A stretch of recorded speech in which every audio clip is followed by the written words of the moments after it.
It's time for another episode of Voice Actor Reacts. I went to go see Puss in Boots, The Last Wish. Starring Antonio Banderas and Salma Hayek, John Mulaney, Olivia Colman. I think there was Florence Pugh as well. My gosh.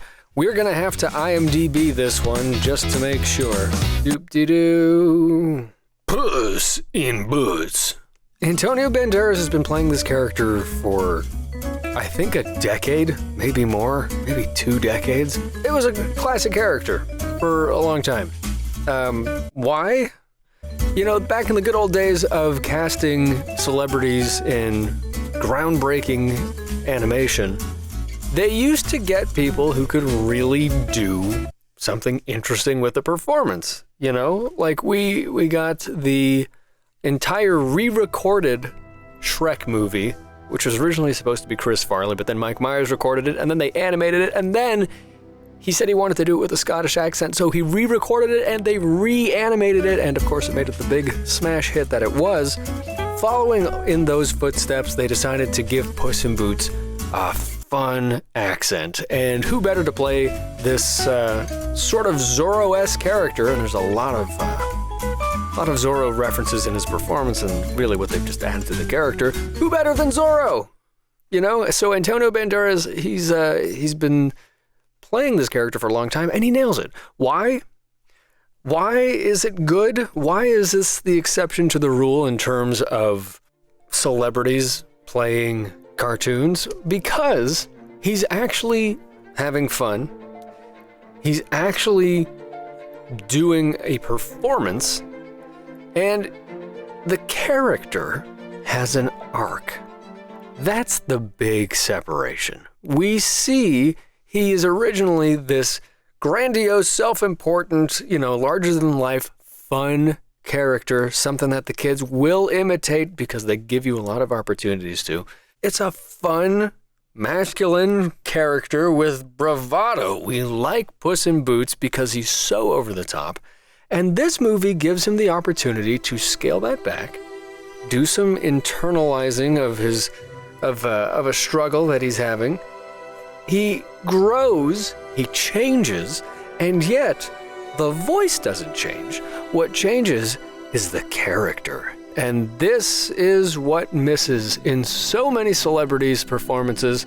Really, what we have here is a guy who's grown to love a character, nailing it, giving us exactly what we want, and then showing us that he can add depth to it. To contrast this with the Mario Brothers movie that's coming out, Chris Pratt is pretty much just going in there, Charlie Day, Anya Taylor-Joy. They're just kind of there as the animation does the rest of the work. Maybe I'll eat my words later when we go actually see it, but I've seen the trailers enough times, and we'll talk about it. We'll definitely talk about it. Generally, I would say all of the voice acting in this was pretty good, with the exception of John Mulaney. John Mulaney has been doing, he's been on Big Mouth for a long time, and I gotta tell you, I'm not crazy about what he does there either.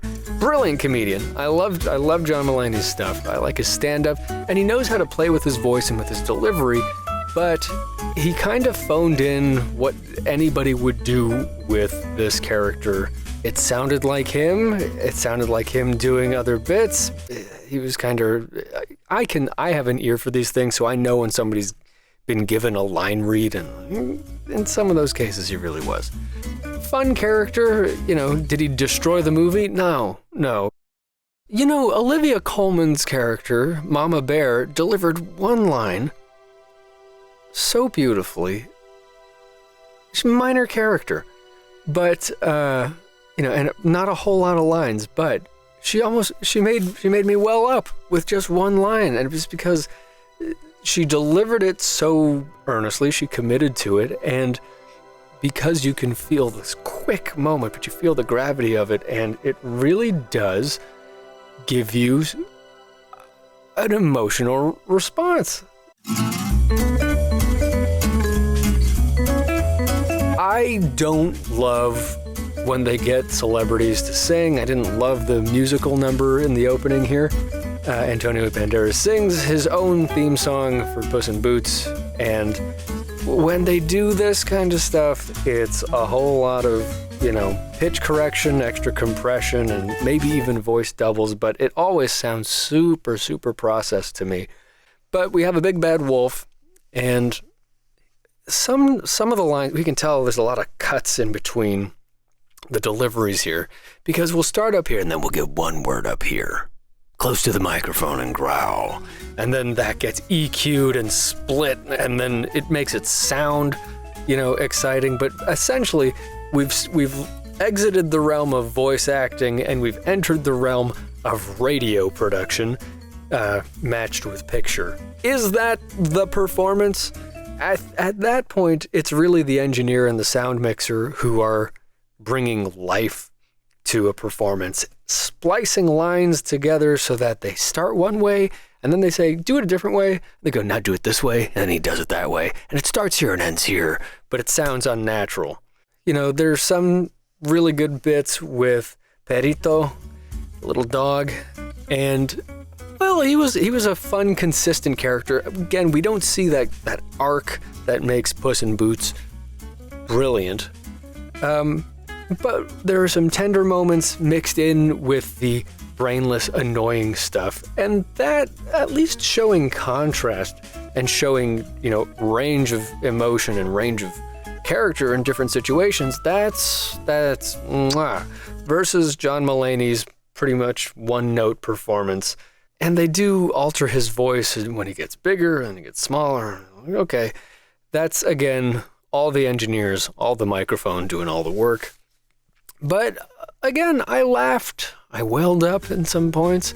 I was happy to see some characters from Shrek, maybe hinting at some more Shrek content. Who knows?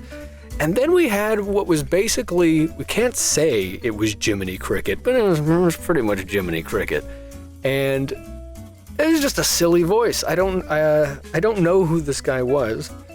He's sort of doing an exaggerated Jiminy Cricket voice where, originally Jiminy Cricket had one of those transatlantic, high-pitched and moving all over the place kind of voices.